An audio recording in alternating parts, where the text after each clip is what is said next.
Nós sabemos que Jesus, o mestre dos mestres, usou muito ilustrações, parábolas, para aclarar os seus ensinos tão profundos a respeito do reino de Deus, das coisas espirituais e da nossa salvação. Hoje eu queria ler para vocês uma das pequeninas parábolas de Jesus, que está em Mateus 13, versículo 44. É a parábola do tesouro escondido. O reino dos céus é semelhante a um tesouro oculto no campo, o qual certo homem, tendo-o achado, escondeu, e transbordante de alegria, vai, vende tudo o que tem e compra aquele tesouro. Na época de Jesus, irmãos, não havia bancos para guardar dinheiro e bens pessoais, como é óbvio, e as pessoas mais ricas costumavam enterrar os seus tesouros no campo, na esperança de um dia voltarem ali e tirarem o seu tesouro. Isso acontecia principalmente em tempos de guerra. Acontece que muitos desses proprietários morriam na guerra. Passavam-se os anos e um dia alguém, arando a terra, metendo lá a enxada, encontrava o tesouro. E Jesus conhecia algumas dessas histórias, e por isso ele ilustrou o que acontece com o reino de Deus, ou o reino dos céus, quando um homem encontra, assim, um tesouro. O reino de Deus, ou o reino dos céus, é um conceito teológico um pouco difícil de colocar em poucas palavras. Mas quantas vezes Jesus se referiu ao reino dos céus? Os judeus esperavam equivocadamente um Messias, um Salvador, que formaria um exército e os libertaria do jugo do Império Romano. Claro que não foi para isso que Jesus veio. E quantas vezes Jesus disse: o meu reino não é deste mundo, o meu reino já chegou, o meu reino está dentro de vocês. E o que é esse reino? O que é o reino de Deus? Para dizer em poucas palavras, é a vontade de Deus. Daí, reino. Ele reina em nossa vida. E quando nós nos submetemos à sua vontade, quando nós nos reconciliamos com Deus, então nós entramos no reino. O Espírito Santo de Cristo vem habitar em nosso coração. E, nesse sentido, o reino está dentro de nós. A igreja não é propriamente o reino de Deus, mas a igreja faz parte do reino de Deus, porque é na igreja que nós convivemos como cristãos, é na igreja que nós oramos, é na igreja que nós temos essa comunhão uns com os outros. E isso, disse Jesus, é um tesouro. O reino de Deus, irmãos, é um tesouro, é algo extremamente precioso. A vontade de Deus sendo feita na nossa vida. Nós vivenciando o poder, como a família agora testemunhou. Que coisa maravilhosa Deus ouvir nossas orações e realizar esses milagres. Não só um milagre de cura como este, mas tantas coisas que acontecem e que às vezes a gente nem se apercebe. Nós agradecemos sempre a Deus na nossa oração matinal o fato de estarmos com saúde. E tudo isso é a presença e a ação de Deus na nossa vida. Nós precisamos aprender a ver, não a religião, seja ela qual for, mas essa comunhão com Deus, esse agir de Deus na nossa vida, o amor de Deus, a justiça de Deus, o perdão que nos é oferecido, a nova vida com Cristo, esses valores cristãos, tudo isso, irmãos, é reino de Deus, é Deus conosco. E Jesus disse, isso é tesouro. Mas o tesouro está oculto do campo, significa que o reino de Deus não está assim, como se diz, no olho da rua. A gente não pode assim, está ali, olha ali, está na esquina. Não é tão simples assim, não é tão fácil assim. Pode parecer um tanto misterioso, Mas por que o reino dos céus é comparado a um tesouro oculto? É preciso cavar a terra, é preciso abrir mão de muitas outras coisas para entrar na posse desse tesouro. Então, o reino de Deus, o reino dos céus, é assim oculto. Precisa ser buscado. E nós precisamos abrir mão de algumas coisas para entrar na posse deste reino. O homem da parábola vendeu tudo que ele possuía. Como trabalhava numa fazenda, ele abriu mão das suas galinhas, ele abriu mão dos seus leitões, da sua pequenina horta, vendeu a sua casinha. Aos olhos dos seus amigos, quem sabe ele pareceu louco, insensato, mas ele sabe o que está fazendo. Às vezes, irmãos, nós abrimos mão de algumas coisas, valores, princípios, certas diversões. Não somos contra, e a Bíblia não é contra, diversões, prazer, alegria, mas há diversões que são estranhas aos valores evangélicos, que não fazem bem para a nossa moral, para os nossos costumes. Nós teremos que abrir mão. Nós teremos que abrir mão de certas outras coisas para colocar o reino de Deus, que é tão precioso, que é o tesouro, acima das outras coisas. Então, nós teremos que escolher entre certas coisas que nos privam do prazer da igreja, do prazer da leitura diária da Bíblia, do prazer da vida de oração, dos valores cristãos. Nós havemos de ser estranhos, diferentes para as pessoas de fora. Por que ele está abrindo mão disso? Antes ele participava conosco de todas essas coisas. Ele está ficando esquisito, está ficando fanático. Nós não temos que dar muito ouvido a isso. Nós sabemos o que estamos fazendo. Nosso tesouro está ali, nós estamos abrindo mão de certas coisas para entrar na posse daquele tesouro. E o tesouro foi encontrado aonde? Foi encontrado no campo. Na interpretação da parábola, nós podemos entender que esse campo é a nossa vida, são as nossas experiências. E, meus irmãos, como hoje nós testemunhamos aqui, muitas vezes, as nossas experiências são sofridas, mas é ali que nós vamos encontrar o tesouro. Imagina o homem cavando a terra, arando a terra. É um trabalho difícil, sol quente, esforço físico, e, de repente, a enxada, o enxadão bate em alguma coisa, estraga o corte do enxadão, e ele pode ter uma reação negativa num primeiro momento, e ele pode até dizer assim: maldita pedra, estovando o meu trabalho, estragando o corte da minha ferramenta. Mas quando ele continua cavando, ele vê que não é uma pedra, ele vê que é um tesouro. E nós, irmãos, muitas vezes topamos com uma pedra. E pode ser que, num primeiro momento, a gente tenha uma reação negativa. Onde está Deus? Se Deus é amor, se Deus é todo-poderoso, por que ele permite isso? Nós podemos reclamar, achar ruim, mas a gente vai vivendo aquela experiência, continua cavando no campo da sua vida, e você descobre que nessa experiência você encontra Deus, você encontra Jesus Cristo, você fortalece a sua fé.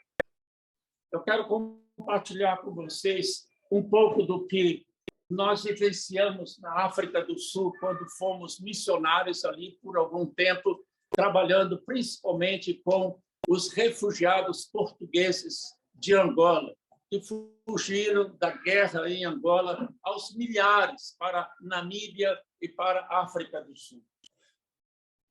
Não vou gastar o tempo relatando um pouco das experiências daqueles portugueses angolanos, mas eles perderam os seus bens, eles fugiram no meio da noite debaixo de balas, eles perderam entes queridos. Todo fim de semana a gente viajava cerca de 500 quilômetros para visitá-los e falar com eles a respeito do amor de Deus, e eles naquelas barracas de campanha nos campos de refugiados, e nos contavam histórias terríveis de massacres, de coisas de guerra que aconteceram lá em Angola. E sabem o que eles nos disseram depois, aqueles que ouviram a pregação do Evangelho sobre o tesouro do reino dos céus? Eu escrevi naquele livro, Vida de Pastor, Lembranças de uma Jornada. Muitos dos nossos conversos admitiram mais tarde que Deus usou aquelas circunstâncias terríveis para dar-lhes uma oportunidade de salvação. Missionários falando sua língua lhes foram enviados do Brasil naquele justo momento histórico para ajudá-los, confortá-los e evangelizá-los. Com palavras diferentes, muitos disseram algo como o que lemos nesta oração do salmista, no Salmo 119. Antes de ser castigado, eu andava desviado, mas agora obedeço a tua palavra, ó Deus. Foi bom para mim ter sido castigado. Outra versão diz, passar por provações, para que aprendesse os teus caminhos. Depois de tanto sofrimento, eles reconheceram, foi bom, afinal de contas, porque nós encontramos o tesouro. Agora, recentemente, em 2014, uma das convertidas angolanas da África do Sul nos escreveu, estou em Dubai para o batizado do meu neto, o filho do Paulo. Ele deu um belo testemunho. Esta vovó louva ao Senhor por esta grande graça. Terceira geração. A Antônia Vieira ouviu as nossas pregações, inclusive um pequeno grupo na nossa casa, onde nós morávamos. Ela se converteu com o seu marido e filhos. O filho Paulo, aqui referido, era desse tamanhozinho, mais ou menos da idade do André. Brincava com o meu filho Clinton, pequenininho também na época, e a filha, da qual vou ler também uma cartinha que ela escreveu recentemente, tinha mais ou menos uns 6 anos. O Paulo cresceu, tornou-se controlador de voo do aeroporto de Dubai, e agora a Antônia foi lá em Dubai, saiu da África do Sul, foi a Dubai para o batizado numa igreja batista do netinho, filho daquele menininho. Já é a terceira geração, tantos anos depois, uma família cristã que encontrou o tesouro no meio daquela provação de guerra de Angola. Em 2019, essa mesma Antônia nos escreveu, estamos gratos a Deus por ter trazido à África os meus pais na fé. Estava perdida e hoje eu e a minha família estamos salvos. Somos eternamente gratos por vocês terem vindo nos trazer o Evangelho do Senhor Jesus. Cerca de 30 anos depois. E a tal Paula, que tinha 6 anos quando nós lá estivemos, nos escreveu também agora em 2019. Como posso esquecer o pastor e a dona Márcia? Estarão sempre no meu coração. Eu não aguento esperar para um dia lhes dar um abraço e dizer muito obrigada por Jesus em nossa vida. Ainda tem um livrinho azul que Márcia me deu. Meu marido e eu vamos a uma igreja batista aqui na África do Sul. Graças a Deus, porque vocês vieram do Brasil. Por causa disso, gerações de pessoas vão estar no céu com o pastor e sua família. Eu me lembro de Cláudia e do Clinton, meus filhos. Só lembro que o Clinton não parava.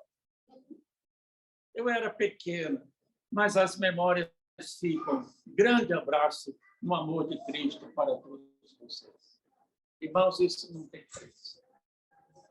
Não tem preço para eles e não tem preço para nós saber que Deus nos usou em circunstâncias tão sofridas para levar a mensagem do amor de Jesus Cristo, para pregar o reino dos céus, para mostrar onde encontrar o tesouro a estas pessoas tão sofridas na época. Agora, para terminar, a parábola diz que o homem vendeu tudo quanto tinha com grande alegria. Ele não ficou a lamentar depois. Ah, minhas galinhas, para que eu fui vender minhas galinhas? Ah, meu leitão, por que eu abri mão do meu leitão? E eu ando meio diferente, a família está estranhando, meus novos valores, meus novos procedimentos. Alguns acham até que eu traí a religião da família. E não é isso.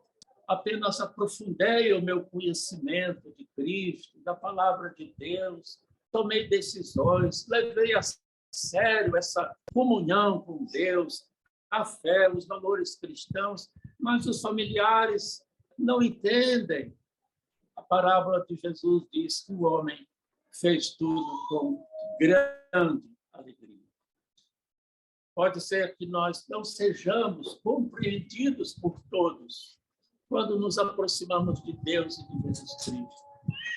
Quando nos tornamos cristãos de acordo com os termos bíblicos, cristãos de verdade, seguidores de Jesus Cristo, pessoas que amam a Deus, pessoas que têm Jesus no coração através do Espírito Santo, pessoas que leem a Bíblia, pessoas que oram, pessoas que procuram obedecer os valores cristãos, os ensinos de Jesus Cristo, cristãos sinceros, verdadeiros, trigo e não joio, como disse Jesus. O mundo não entende. Jesus não disse aos seus discípulos na véspera de sua crucificação: vocês não são do mundo, como eu também não sou. Quando fala mundo, não é planeta Terra, nesse contexto, é o sistema, são os valores deste mundo que não levam Deus a sério. Então, Jesus disse aos discípulos: vocês não são do mundo, como eu também não sou. Assim como o mundo me rejeitou e o mundo me persegue, e ele terminou na cruz, assim hão de perseguir a vocês.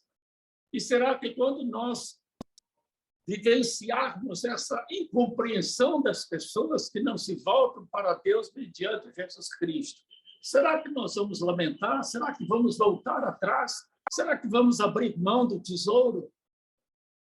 Será que quando formos tentados a voltar a praticar certas coisas que antes praticávamos, será que vamos ter saudade do pecado, dos maus costumes e lamentar por que tomei esta decisão? Ou nós vamos ter plena consciência do quão precioso é o tesouro que nós encontramos no campo da nossa vida? Às vezes, repito, no contexto de uma provação, de um sofrimento.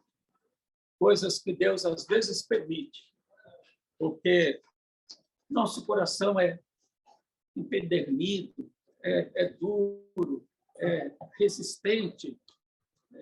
Não é facilmente que nós nos arrependemos dos nossos pecados, que nós exercemos a fé, que nós nos entregamos a Jesus Cristo e o recebemos como Salvador e Senhor. Então, Deus dá uma sacudida na nossa vida. Paulo escreveu: todas as coisas contribuem para o bem daqueles que amam a Deus. Não há bem material, não há dinheiro, não há apartamento bonito, não há casa suntuosa, não há carro do ano, não há viagem internacional, não há prazer na vida que possa nos trazer tanta alegria como estarmos bem com Deus e em comunhão com o Senhor Jesus Cristo, nosso Salvador. Amém? Amém.